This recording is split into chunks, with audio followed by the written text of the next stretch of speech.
Look, before we get into the content, it's really important that you guys hit that subscribe button. We're out here every single day working for y'all, trying to hit y'all with the best content. And what motivates us to keep going is people like you. So hit the subscribe button, join the conversation, join the Deuce Gang. What he said. Listen, I wonder how Jeff Bezos, Elon Musk, Bill Gates, I wonder how they're feeling right now, because they're a part of that very exclusive Billionaire Club. Right. And we got 3 comma club, they call it. The 3 comma club. I didn't even know. But we got, hey, you ain't got enough money. we got Pull It Up, Make It All Fall Out. We got, yeah, I understand. we got Ballin'. what's the other song she did again? Panda Replay. We got we're doing Rihanna songs. Brella, Bitch better have my money. That's perfect. Rihanna is officially a billionaire. $1.7 billion. $1.7 billion, man. That's a lot of money. Half of that's because of her, what is it, her Fenty beauty line? Yeah, apparently, what does it say here? Forbes estimates that 1.4 billion of her worth comes from her Fenty beauty, and 270 million comes from her lingerie brand Savage X. So Fenty. more than half. It just comes from her. I don't want to call it branding, but fine, we'll just generalize it, call it branding. I mean, Right. Damn. Doesn't she make music? She used to. I think the real question is why would she make music? Well, this is probably why she hasn't dropped an album in, what has it been now, 5-6 years? I don't even know how long it's been. People are gonna roast me. I'd be like, yo, I'm busy. Becoming a billionaire. Exactly. Yeah, what do you want from me? Right. Y'all want another album. Y'all want another album. I'm out here trying to establish a future. A future? Did you say a future? She's establishing generational wealth. She's going to put herself in the conversation where she could be one of these dudes who doesn't have to pay taxes, because, it's wealth. They don't tax wealth, right? They don't tax wealth. That's how they can get away with this stuff. The wealthy just know how to get around it. Yeah. This is where Riri said, y'all talking about we need another album. And okay, but ASAP Rocky's like, that's what I was about to say. Yo, you just hit it. You hit it right. I was just about to knock that one on the head. There are two people right now who are having very opposite emotions. One is ASAP Rocky. The other one is Drake. They're having completely different feelings to this news right here. They definitely are. They definitely are.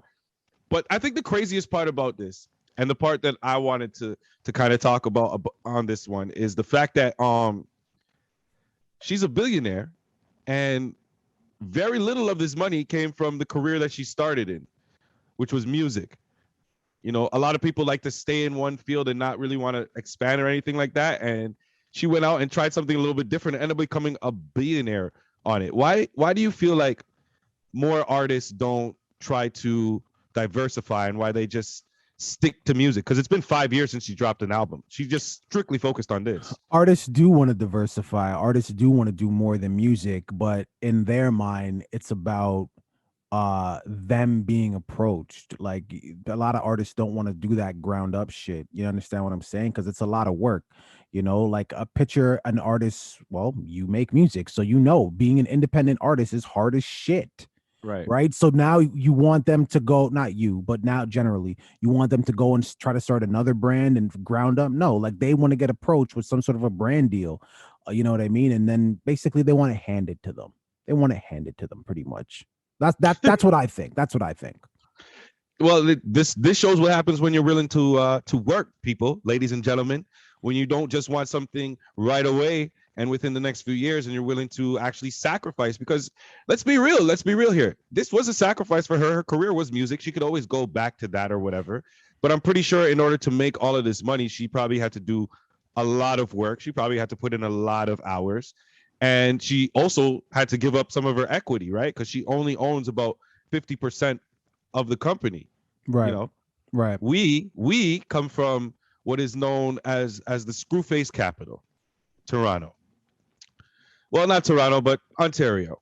Just in general, I feel like the whole province is like this, man. It's really tough over here, where we have our artists who, one, want to stick to that street life, want to stick to that gang life, want to stick to the music, don't really focus on broadening their horizons, but more importantly, are not willing to really support or work with other people. They want the whole thing of the pie. And we continue to get these examples of people who, when they choose the opposite route, when they say, you know what, let me give a little bit of the pie away and I feel like I can make more money, or let me try something different other than what I'm doing, because you know what, this might sell right now, but this doesn't have any longevity, right? When people don't look at it like that, why do you think that stuff is holding? Mainly, I want to talk about Toronto artists, right? Why do you think it's holding Toronto artists back? I think it's always been a crab in a bucket mentality. There can only be one. You know what I mean? Like, I don't know how else to put it. I could give you tons and tons of examples, but there really can only be one. Like, and when people want to work with each other, they only want to work with the people that's kind of in their immediate circle, which I understand, but they don't really want to, from my experience and what I've seen with my own eyes, they don't really want to work with people outside of their own circle, which is insane to me, because you can't be that big where everybody knows you. So why would you not want to tap into another market? Like Right. For instance, I seen, and I'll make this quick, but I seen Gutsy the other night jump into a live with Top Five and some other artists. And Gutsy's a part of a network that has like what, almost 18,000 subscribers on YouTube. Their Instagram page is like what, 18, like they got a pretty sizable platform. So you'd think you'd want to interact with that just to tap into that market space. Why not? Right. Yeah. That was not what happened. Gutsy got ran out of the classroom. Seriously, I didn't see it. I He didn't got see it. ran out of the classroom. He got insulted, and they laughed. Even when he was gone, they were still cutting him up. And it's whatever. It's all entertainment if you know how to spin it. And by the way, Gutsy did spin it. It was hilarious.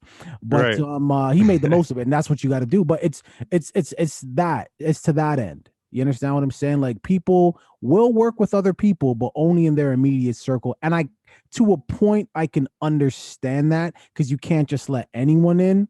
But I mean, at the same time, like, come on, man. You gotta just tap, tap everywhere, check every box, cross every T, dot every I. Like, come on. What are we doing? I For thought. me, I don't know. I don't know how many more examples we can get of artists, especially like yes, Rihanna's not from here. She's not Canadian or whatever, but she's from a Caribbean island, which is more difficult to make it out of. And then on top of it, she's a black female, right? So think of what she's been able to accomplish as an artist, as a businesswoman, as an entrepreneur, how she changed the game of makeup and clothing and all of that stuff. And all she had to do was say to herself, you know what? I'm willing to try something a little bit different. Yeah. I'm not going to go with what the norm is. I'm not going to make the same goddamn type of music as everybody else.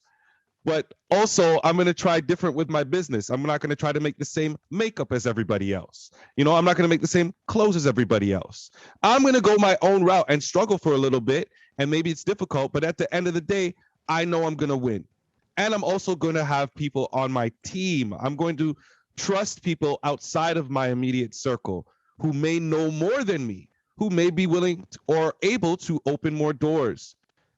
I don't know how many more examples we can get of this before it clicks in, and it's painful now as somebody looking at like the younger artists, especially, who tend to get more of the clout just because they're more about the shits versus them focusing on longevity. Let me tell you one last thing, just to bring it back to Toronto. And I'm telling you this right now. Yeah.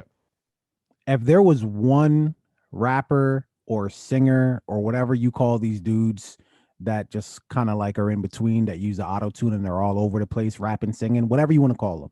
If there was just one of them, or female, that literally put the work in. I'm talking for a year and worked with everyone. You need a feature, you need to, regardless of your level, still calculated, but worked with everyone. A year. The following year, they're in a totally different space. I'm talking a nigga or girl who's starting from scratch.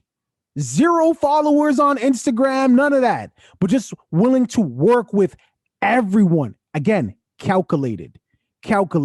I'll get a verse for you here. We doing a video. Cool. You know, we're gonna promote that. We're gonna do a quick IG. I'm talking working, but with everyone. 1 year straight, next year they'll be in a totally different space, because all you're really doing is you're just doing what the radio used to do with radio programming. Oh, I know you don't know this song, but in a month or so, you're going to know it because we're going to ram it down your throat. Right. That's all you're doing. But you're just letting people hear you and see you consistently. It just takes work. But so that's why I bring it back to that. Like with people in their little immediate circles and not wanting to get outside of that, cool. You'll get big, especially if you're with the shits and you're with the blase. But if you can just see past your circle, you get, not only will you get bigger faster, people will challenge your creativity, because if I'm a boom bap dude and you're an R&B melody type of whatever, I got to get like you if I want to tap into your audience, don't I? I don't get it, man. Hey, it's been confusing to me. You try to make sense of it, just don't, because that's gonna hurt everybody right now. Seriously. Well, the one thing that does make sense, hit that subscribe button. But the one thing that does make sense is how big Versus is getting. Yo, thanks for watching that video, making it all the way to the end. You made it this far, you have to like. Please subscribe and comment on the video as well. Join the conversation. Absolutely. We finally hit our goal of 500 subscribers. Yes, we are trying to get to 1,000. And we can only do that with your help. You can start by watching that next video. You see that tiny little icon? Click on that icon, rinse and repeat. Deuces.